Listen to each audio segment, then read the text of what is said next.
গত 24শে জুলাই জেনপাস ইউজি 2026 সালে পরীক্ষার রেজাল্ট বেরিয়েছে। তাতে সবাই মোটামুটি মিলিয়ে নিয়েছো, তোমাদের যে র্যাঙ্ক কার্ড সেটাও চলে এসছে।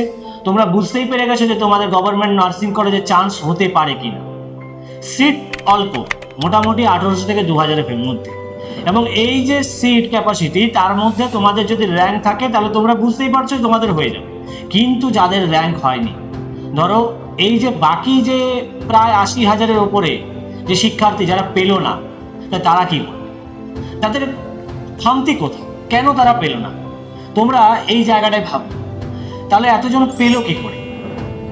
এই যে পাওয়া এবং না পাওয়ার মাঝখানে দাঁড়িয়ে রয়েছে তোমাদের পড়ার পদ্ধতিগত ত্রুটি। সঠিক গাইডেন্স দরকার, সঠিক পিডিএফ নোট দরকার, সঠিক টিচার দরকার, আর সবচেয়ে বড় দরকার সঠিক যিনি গাইডেন্স দেবেন তিনি কতটা সেই বিষয়ে দক্ষ। আর এইখানেই আমাদের জ্ঞানকোষ একাডেমি একটা অভাবনীয় সাফল্য অর্জন করে।